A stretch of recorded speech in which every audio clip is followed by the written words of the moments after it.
Sejam bem-vindos a mais um podcast do Automóvel Clube Portugal. Sou o Mário Vasconcelos e temos como convidada Isabel Colher, uma das grandes especialistas no restauro de azulejos tradicionais portugueses. Obrigado, Isabel, por ter vindo. Obrigada eu pelo convite. A sua primeira formação foi na área da cerâmica. Como é que depois transitou para a conservação e restauro de azulejos? Foi um bocadinho por acaso, porque eu tirei o curso de cerâmica e estava ali indeciso. Eu era muito jovem, tinha cerca de 20 anos, já tinha acabado o 12º ano, andei ali sem saber o que é que queria fazer, fui para cerâmica e quando acabei o curso de cerâmica fiz um pequeno estágio e estava a ponderar, depois do estágio, entrar para a Faculdade de Belas Artes para escultura. Pronto, a vida troca-nos as voltas e na altura vi um anúncio num jornal que existia, que era o Jornal 7, em que o Museu do Azulejo estava a pedir pessoas para fazer um curso, formar um curso então de conservação e restauro de azulejos, que não havia ninguém. E eu pensei, isto tem a ver com azulejos, tem a ver com cerâmica, deixa-me lá tentar. Fui aceito, pronto, fiz o curso de conservação e restauro, um bocado por acaso, não era aquela coisa que eu queria toda a vida, não é? Mas acabou por acontecer. E de lá para cá sempre trabalhei na área da azulejaria, pronto, não só em cerâmica, mas muitos anos em conservação e restauro, e depois é que passei novamente para a cerâmica, mas na via da conservação e restauro de azulejos. É justamente na azulejaria que, pelo menos de início, gostava mais de modelar do que pintar. E, no entanto, depois, mais tarde, passa para o restauro, não é? Onde a pintura é fundamental. Sim, a pintura é fundamental porque nós estamos habituados ao azulejo tradicional, aquele azulejo que é quase toda a nossa azulejaria, que tem pintura, portanto a técnica é a técnica da majólica, é pintura, mas o azulejo não é só pintado, o azulejo também é em relevo, também há azulejo em relevo e, portanto, toda essa parte do azulejo em relevo é que eu me identifico mais, gosto de modelar, gosto de conceber protótipos que depois são vidrados e tudo, isso é o que eu mais gosto de fazer. É claro que depois consigo fazer várias técnicas dentro da azulejaria e muitas da pintura, pronto. E depois dentro da pintura também há várias técnicas, mas pronto, isto agora não... Íamos continuar aqui com conversa que claro. Não nos calávamos. E na altura, ainda no tempo da sua formação em cerâmica na António Arroio, foi aluna do grande artista plástico Querubim Lapa. Sim. O que é que colheu dele como experiência, como aluna, visto que é uma referência, de facto, nas artes plásticas portuguesas? Ele era muito engraçado porque ele falava connosco, nós estávamos nas oficinas e portanto estávamos na aula dele, na oficina de vidrados, que ele era mestre em vidrados e pronto, ele propunha-nos exercícios que nós fazíamos e depois ele muitas vezes chegava ao pé de nós e assim, eu lembro perfeitamente uma vez que eu propus lá uma coisa qualquer, que já não me lembro o que era, e ele disse, filha, isso é tão feio, faz outra coisa diferente. E eu fiquei assim, bolas, isto é tão feio que... E depois tipo, o que é que eu posso fazer que seja diferente? Pronto, depois ele lá fez, mas ele tinha piada porque ele chegava ao pé de nós e achava sempre que nós tínhamos que inovar, que fazíamos, mas que aquilo não era assim simples, não nos saía assim também com tanta liberdade como a ele, que também já tinha bastante idade, não é? Portanto, estas coisas, os percursos fazem-se e aquilo ao fim de muito tempo a pessoa tem ali outra destreza, não é? Mental. Outros traqueios, não é? Outro traquejo, exatamente. Quando a Isabel está a fazer experiências com cores para o seu trabalho, costuma compará-las um bocado às receitas de culinária. Exato. Umas vezes saem melhor, outras vezes saem pior. Exato. A culpa é de quê? É das porções dos ingredientes? É da temperatura dos fornos? O que é que acontece? A culpa é de tudo. É as porções dos ingredientes, as temperaturas dos fornos, os pigmentos que não são os mesmos que há 200 anos, há 300, há 100. Há vários fatores que implicam, pronto. E também porque em cru... Muitas vezes o resultado em cru não é igual ao resultado depois de cozido e, portanto, nós em cru, quanto mais tempo temos disto, mais sabemos os componentes, o que é que dão, as possibilidades de cada componente, o que é que vai dar, as percentagens, sabemos, empiricamente já sabemos, pronto. Mas, na verdade, em cru não conseguimos ver. Tem que ir ao forno e só depois de ir ao forno é que a pessoa vê. E quando vê o resultado pensa, ok, e isto muitas vezes é um dia inteiro. É um dia, só no dia seguinte é que se vê. E depois pensa, ok, tenho que elaborar nova receita consoante o resultado. E às vezes o resultado vem passado vários dias, às vezes não se chega lá, outras vezes é vários dias. E às vezes pensamos assim, no final eu penso assim, bolas, porque é que eu não fiz logo isto? Era tão simples. Era tão simples, mas eu sem o processo não tinha chegado ali. Portanto, era simples, mas é só no fim é que eu vejo como era simples. Porque sem o processo eu não tinha dado logo o passo da primeira experiência para a última. Tinha que ter todo aquele caminho. Então, mas claro, da próxima vez que me aparecer qualquer coisa do género, eu já tenho essa experiência acumulada e, portanto, é assim que a pessoa vai ganhando. Aliás, é com os erros que se aprende. Com certeza, e é assim Até que porque um azulejo demora muitas horas a cozer no forno, não é? Um azulejo demora muitas horas a cozer no forno. Normalmente, e se for um momento pequeno, ou seja, a minha oficina é uma oficina pequena. Eu tenho 3 fornos, tenho um forno muito pequenino, que é o forno das experiências, porque também gasta muita eletricidade e, portanto, uma experiência eu não vou fazer pequenas placas de experiências e pôr no meu forno grande. Porque também para já, porque são 2 dias no forno e no forno pequenino é só um dia. Pronto. E vai o forno só com uma plaquinha, portanto é uma coisa mesmo muito pequenina. Mas uma cozedura normal, num forno normal grande, digamos um forno que esteja cheio, então só para cozer até à temperatura que eu pretendo, que normalmente anda à volta dos 1000 graus, são cerca de 8, 9 horas. Até aos 1000, pronto. Depois então, para voltar a poder abrir o forno, também não posso abrir aos 1000, não é? Tenho que esperar que tudo o que está lá dentro arrefeça. Portanto, isso normalmente é um dia inteiro, quase 2 dias. Só quando está ali à volta dos 100 graus é que eu já arrisco abrir um bocadinho para arrefecer mais rápido aqueles últimos 100 graus e depois posso desenfornar com ainda morninhos, mas a pessoa tem que pensar que se tira as coisas muito quentes, depois há choque térmico e parte Claro, peças. claro. Isabel, e nem de propósito estamos aqui a falar desse processo de produção e para quem nos está a acompanhar e que esteja menos dentro deste tema, como é que se cria um azulejo de raiz? Começa-se pela parte conceptual e depois vem a parte técnica, não é? Que já é essa que acabou de referir. Esta é uma segunda fase da... A primeira como é que é? A primeira fase é o barro. Pronto, normalmente os azulejos... antigamente, feitos nas oficinas, como as minhas, não é? Antes de haver as fábricas, não é? No século XIX aparecem as fábricas, começa a produção industrial. Mas a base de qualquer azulejo, que é cerâmica, azulejo é cerâmica, a base da cerâmica é a terra. É o barro. O barro que depois de estar na sua fase plástica pode ser amassado, pode ser esticado. Portanto, há toda essa primeira fase. Eu vou falar do meu processo, que é o meu processo manual. Pronto. Há uma fase em que a pessoa tem o barro, que estica o barro com o rolo da massa, até isso é como na cozinha, como esticar a massa para fazer uns rissóis, não é? Estica-se o barro, corta-se as placas. Lá está a comparação com a culinária. Culinária, tudo, muitas coisas. Eu tenho muitos utensílios na minha oficina que eram da minha avó da cozinha, que ela usava e que eu ainda hoje uso algumas coisas para a oficina, que já não uso em casa. Pronto. Portanto, há uma primeira parte que é o barro tem que ser conformado, normalmente placas com uma espessura específica, placas quadradas, retangulares, o que se quiser. E essas placas têm que secar lentamente, com um peso em cima para não empenarem. Pronto, se bem que o processo manual acaba sempre por ter pequenos empenos, mas isso é que é a beleza da cerâmica manual e dos azulejos manuais, que é igual ao que se fazia há muitos anos, não é? Há muitos séculos.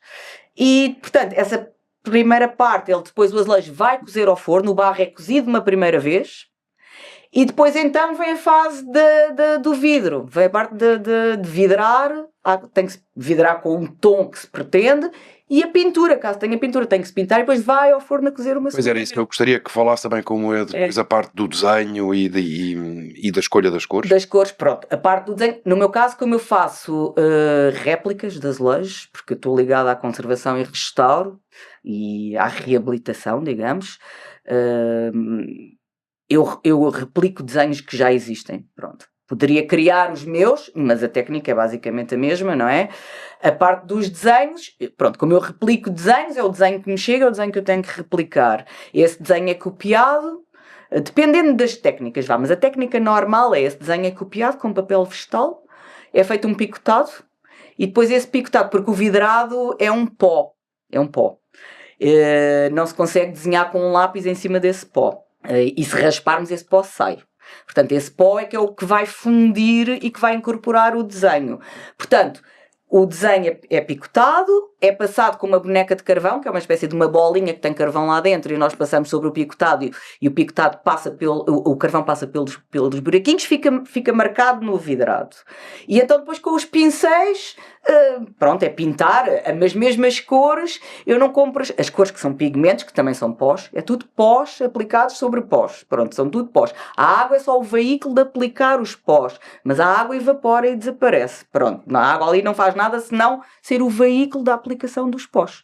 E depois, os pós, eu compro os pigmentos, mas os pigmentos, assim, imediatamente, como vêm do fornecedor, não me dão os tons que eu pretendo exatamente iguais aos antigos. Portanto, eu tenho que fazer as minhas próprias receitas também para os pigmentos, mistura de pigmentos, mais aqui, mais ali, tentativa e erro, vai ao forno, tira, pronto, estou sempre nisto, até que, pronto, chega às cores e guardo as receitinhas todas, porque depois, quanto mais receitas eu tiver, mais fácil é eu reproduzir qualquer coisa que me apareça, que eu já sei o que é que isto é aquela que eu tenho ali, ou se não é igual, está muito perto e portanto só mais um bocadinho e já chegamos lá. No ano em que, enfim, estamos a celebrar o 25 de Abril, a Isabel decidiu fazer uma coleção numerada e assinada alusiva à data. Como é que surgiu essa ideia? Esta ideia já me tinha surgido aqui há algum tempo, só que eu de repente pensei, bom, isto é em 2022, calha ali os 50 anos, e estava programada para 2022 fazer essa coleção e tal, até que alguém me disse, calma, não é em 2022, é em 2024, eu, claro, que disparate. A ideia ali ficou, e de repente estamos em 2024, eu tenho andado sempre cheio de trabalho, de repente janeiro de 2024 eu penso, estamos no ano de... Está quase em cima. Está quase em cima e eu quero fazer esta edição limitada porque eu tenho pouco trabalho de autor. Não ambiciono também ter muito trabalho de autor, eu gosto do que faço e acho que é importante aquilo que eu faço, da forma como faço. A azulejaria anónima, a preservação do património, são tudo coisas que me dizem muito. Mas pensei, eu gostaria de fazer qualquer coisa minha que ficasse. E pronto, através de com inspiração de muita coisa, de muitas técnicas que passam pelas minhas mãos, não é? Que eu tenho que reproduzir, surgiu-me essa ideia de fazer uma peça assinada e datada, e correu bem, porque o problema de fazer trabalho de autor é que a pessoa depois tem que escoar o trabalho de autor, não é? E foram 50 exemplares, não é? 50 e esgotaram e pediram-me ainda mais e eu não fiz mais porque pronto, é uma edição limitada, disseram faz uma segunda edição limitada, mas para mim não fez sentido fazer segundas edições limitadas, uma primeira, pronto, quem comprou, eu receava que não conseguisse sequer vender toda e que depois ia ficar cheia de peças dentro de um armário e que depois de repente já não faz sentido, passo aos 50 anos eu continuar a dizer tenho aqui umas peças, se alguém quiser comprar. Pronto, eu não sou muito boa vendedora. Felizmente chegam a mim a pedir-me trabalhos, porque eu não sou boa vendedora para andar a tentar promover o meu trabalho. Não, mas teve projeção internacional até essa sua coleção? Teve alguma projeção, porque pronto, eu acho que também tenho bastante gente, isto com as redes sociais é simples e o trabalho que eu faço é muito específico, e então... para o bem e para o mal, há muita gente que segue o meu trabalho porque gostam de ver e eu vou mostrando imagens do processo, não mostro só o resultado final. Então há muita gente que me segue e obviamente por esse meio eu consegui atraiu as atenções, sim. E porquê é que nessa coleção resolveu associar a figura da andorinha ao 25 de Abril? Porque a andorinha é aquela coisa que também tem muito a ver com a nossa identidade, não é? Através do Rafael Bordal Pinheiro que entrou com as andorinhas, a andorinha significa a casa portuguesa, o lar, então é Portugal, o 25 de Abril também é Portugal, a andorinha significa Portugal e a primavera, o 25 de Abril também foi como uma primavera, pronto, há todas estas analogias que eu pensei que poderia coincidir, pronto, não foi uma coisa muito pensada, porque eu depois de rádio já não estava com muito tempo, mas de repente eu consegui ter esta ideia e explorei um pouco a ideia e depois foi aquele resultado que se viu. Isabel, além dos seus clientes particulares, trabalha muito para as instituições do Estado. E isso, o que é bom, porque significa que há interesse na preservação deste património. Acha que a azulejaria voltou a estar na moda, depois de ter passado por um período em que foi desprezada, maltratada, descuidada, enfim? Ela agora volta a estar na moda, não é? Eu acho que a azulejaria voltou a estar na moda, felizmente, mas acho que a azulejaria tradicional, aquela que faz parte do nosso património, está muito maltratada ainda. Era preciso haver muito mais atenção do que aqui há, porque assiste-se a um desmantelamento do património, assiste-se a uma perda, assiste-se a roubos, a vandalismo. Não há uma lei que protege, mas é uma lei que é curta, que ninguém conhece. Acho que o azulejo vende a imagem de Portugal, porque os turistas adoram vir, porque tudo tem azulejo. Mas depois o azulejo em si é muito maltratado. Eu percebo que assim, o azulejo é tão comum, tão comum, tão comum, que todos nós passamos ao lado sem reparar que ele ali está. Pronto. E portanto, quando se perde, nem se nota, tá, mas havia aqui, não havia, nascemos em sítios com azulejo, crescemos em sítios com azulejo, o azulejo desaparece. É altamente comum, mas é o que nos identifica como... É o património artístico que nós temos, que realmente é diferente de todos os outros. E portanto... A azulejaria sim está na moda, algumas coisas estão a ser reabilitadas, felizmente, mas há muita azulejaria a ser perdida, a ser vandalizada, a ser destruída, e que tem que se ter muito mais atenção. Todos nós devemos cuidar. Claro. Em sua opinião, desde o século XV, XVI até à atualidade, quais foram os períodos mais áureos que a azulejaria teve em Portugal? Foi sem dúvida o século XVIII.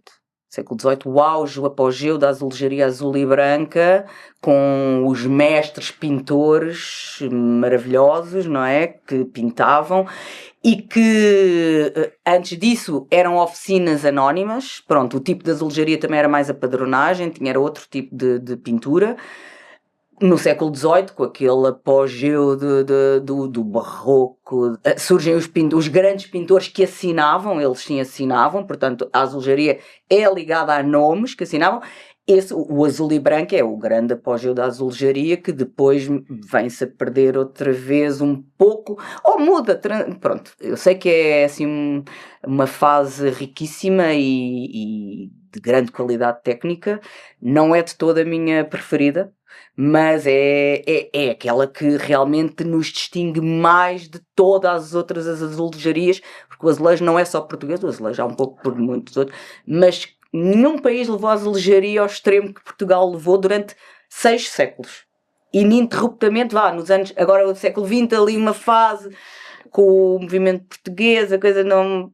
Caiu um bocadinho ali, houve um corte, mas fomos assim os que levámos a azulejaria mais longe, e pronto, e tem essa capacidade de continuar ainda. Claro. E foi a partir então do século XVIII que deixou de ser considerada uma arte menor, não é? Porque falou dos grandes mestres que se associaram à concepção dos azulejos.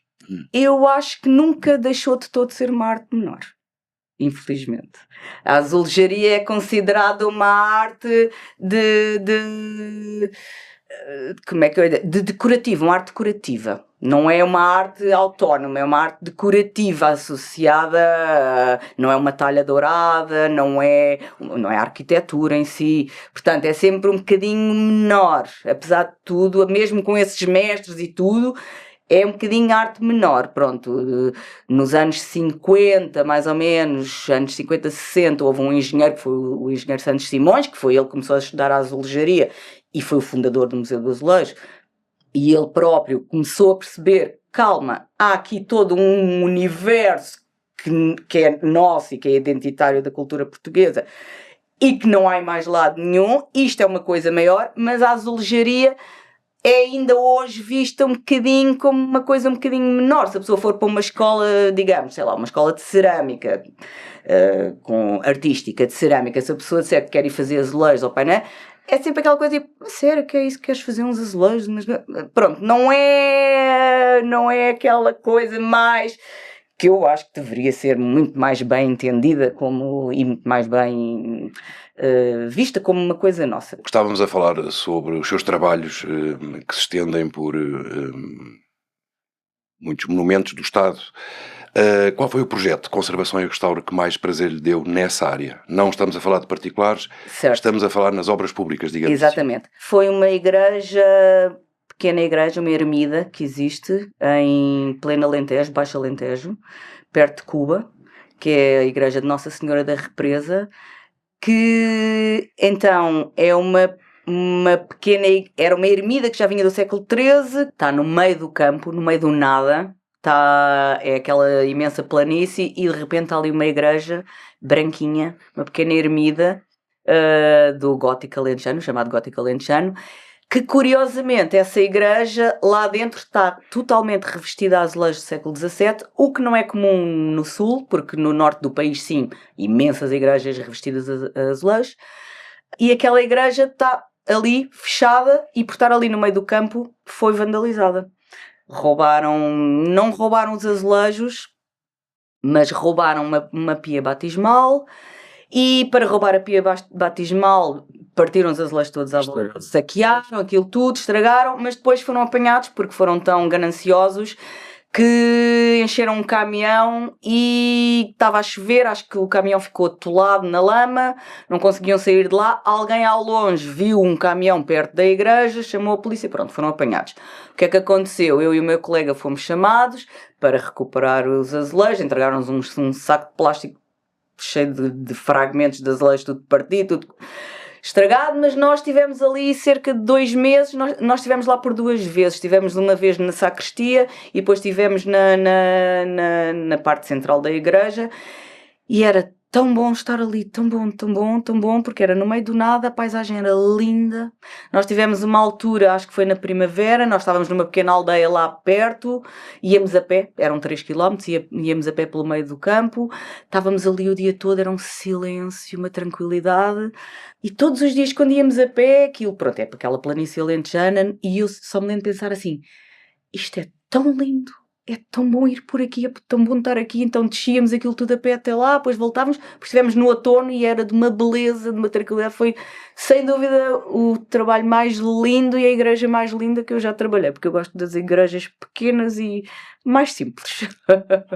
Disse agora que ficava no Baixo Alentejo, onde é que se situava concretamente? Fica ali na zona de Cuba, fica ali no meio do campo, entre Vila Ruiva, Vila Alva, e depois Cuba, que é assim a localidade maior que existe ali. Pronto, esta pequena igreja é muito curiosa porque ela está toda revestida a azulejos do século XVII. Até penso que está inserida num percurso que é a Rota do Fresco. E quando foi a campanha de recuperação, percebeu-se que por baixo existiam frescos. E depois a pessoa fica sempre, o que é que eu deixo? Deixamos isto do século XVII, deixamos o que estava originalmente, é complicado. Certamente será uma joia da nossa arquitetura, mas se calhar por estar tão isolada não está aberta ao público, ninguém pode apreciá-la. Não está, eu penso que eles só abrem quando têm ali umas festividades quaisquer. Penso que lá nessa Rota do Fresco, quem se inscreve, sim, pode visitar. Sim. De resto, ela está ali fechada no meio do campo, portanto está um bocadinho ali também suscetível de ser vandalizada. Dá um tempo para cá, trabalha muito mais no seu ateliê. Isso que nos contou faz parte de um período em que correu o país de les a les. Exatamente. E as viagens de carro que tinha de fazer, não é? Em trabalho, também lhe davam prazer, aproveitava para refletir sobre o trabalho, para apreciar as paisagens por onde ia passando. Sim, dependia também dos lugares para onde íamos, mas sim. Eu nessa altura trabalhava com um grande amigo meu e colega, tirámos o curso juntos e trabalhávamos mesmo juntos. Ainda hoje dividimos a nossa oficina, ele ainda neste lado de conservação e restauro puro e duro, eu na área da cerâmica do azulejo para conservação e restauro, que eu já não faço aquilo, ele continua. Mas nós dividíamos sempre os trabalhos e então era sempre muito engraçado porque íamos sempre os dois, claro. Ele sem carta de condução, até hoje, ainda não tem carta de condução, nunca teve. Portanto, era sempre eu que conduzia. Pronto, um Renault 4, nessa altura tinha um Renault 4, que corríamos o país sempre no Renault 4. Ele às vezes a dormir e eu a conduzir, cansadíssimo, os dois cansadíssimos, mas ele dormia e eu conduzia.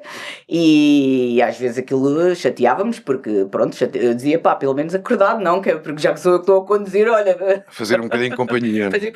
Mas pronto, aquilo às vezes era e lembro-me até de uma situação que viemos precisamente dessa igreja e quando, por exemplo, esses caminhos era maravilhoso, íamos por ali fora, pronto, num Renault 4 até chegar lá, aquilo demorava um bocadinho, mas íamos pelo meio do campo, estradas secundárias, era tão bom, é porque era quase como se fosse de férias, não é? Depois a pessoa vai ali, devagarinho, por ali fora, era mesmo maravilhoso.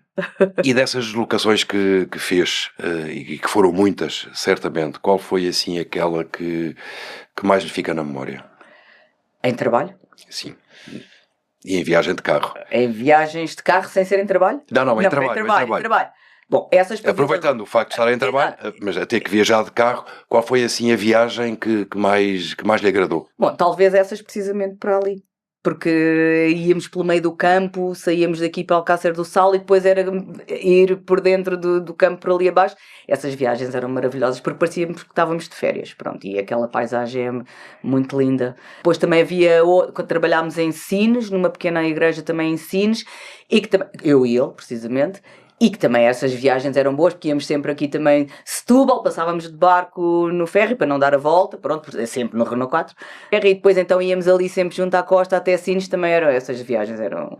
Também, esses sítios parecia sempre que a pessoa estava de férias, não parecia que estava a trabalhar, então depois ficávamos lá a dormir, arranjávamos sempre lá sítios, foram bons tempos esses. E nessas viagens, a Isabel gostava mais de ir para norte ou para sul, para a costa ou para o interior? Ou cada um tem a sua beleza própria? Cada um tem a sua beleza. Não consigo... Eu gosto muito de andar de carro pela costa. Estradas secundárias, prefiro sempre estradas secundárias. Pela costa é uma coisa que eu gosto bastante. Mas o interior, desde que não haja imensas curvas, que às tantas é bastante desgastante, não é? Mas também gosto muito das estradas de interior, principalmente quando não há trânsito, pronto, gosto muito. Portanto, não tenho assim não consigo dizer gosto mais desta, gosto mais daquela, depende. E pela costa, que rota é que aconselharia a quem nos está a acompanhar? Agora quase em período de férias.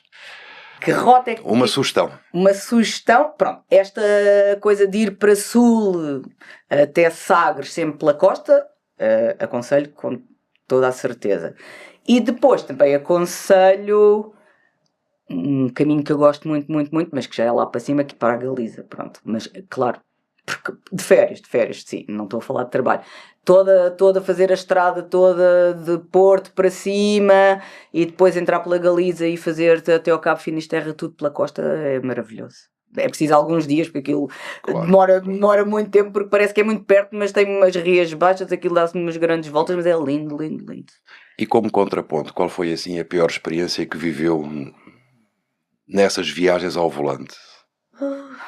Com tanta viagem de carro, de certeza que... Eu não me lembro de nada. Deve-me ter... Feliz ano. Exato. Pronto, eu sempre tive carros velhos. Mas os carros velhos que eu tive sempre duraram muitos anos. E nunca me deram assim grandes problemas. Nunca me deixaram assim a piada no caminho. Felizmente, principalmente se fossem trabalho, carregados de materiais e tudo, seria horrível. Não tenho assim ideia de nada. Nenhuma má experiência. Ainda bem. Exato. Ainda bem. Se lhe pedissem para fazer uma, à semelhança daquela coleção numerada e assinada que fez sobre o 25 de Abril, se lhe pedissem para fazer uma coleção sobre automóveis, como é que seria? Ui, essa pergunta... Automóveis clássicos, seriam contemporâneos? Se calhar seriam carros mais clássicos. Clássicos no sentido daquela estética dos anos 60, talvez. Vá. Mas não sei como é que seria, não faço a mínima ideia. Se calhar até... A própria placa em barro teria a forma do carro. Isto agora estou aqui a improvisar. Não seria uma placa quadrada, provavelmente. Poderia ter a forma do carro. Não sei. Situar-se-ia então na estética dos anos 60. Sim. Uma altura que foi muito rica em termos de desportivos, os desportivos clássicos. Sim. E gosto dessa estética daquela altura, de uma forma geral. Em linguagem da azulejaria, o que é que significa a palavra chacota? Certamente que não é de fazer troça. Não. A chacota significa o barro cozido uma vez. É a chacota. Vou enchacotar. Quer dizer que a pessoa vai cozer o barro a primeira vez. É cozida a uma temperatura mais baixa. Sendo baixo, estamos a falar de 900 graus. Para terminarmos a nossa conversa, a Isabel teve uma pessoa na família que esteve, de certo modo, ligada ao ACP, no passado. Sim. Quer contar-nos essa história? Sim. Eu achei curioso quando entraram em contacto comigo, porque lembro-me sempre desta história e que sempre esteve presente, que era do meu avô, que entretanto nasceu em 1905 e pronto, já morreu. O meu avô fazia muitos trabalhos de artes gráficas e lembro-me perfeito que tinha sido ele a ganhar o concurso, digamos, de fazer o símbolo do ACP nos anos... O emblema do ACP, ali alguns nos anos 30. Isto agora eu já não tenho, hoje falei com a minha mãe, ela também não se lembrava, aliás até acho que eu me lembrava melhor do que ela, mas o meu avô lembro dele dizer este símbolo do ACP, que fui eu que fiz, com roda dentada e tal, fui eu que fiz, e que ele dizia, na altura ganhei 1000 escudos, e que deu para comprar 3 fatos novos, que hoje são 5 euros, não é? Pronto. Claro. Isabel, muito obrigado por ter vindo, a ter aceitado este nosso convite. Obrigada. Para uma conversa que é um dos símbolos mais distintivos da cultura portuguesa. Muito obrigada. E obrigado por estarem desse lado. Podem seguir-nos no Spotify, SoundCloud e Apple Podcast e nas redes sociais do ACP.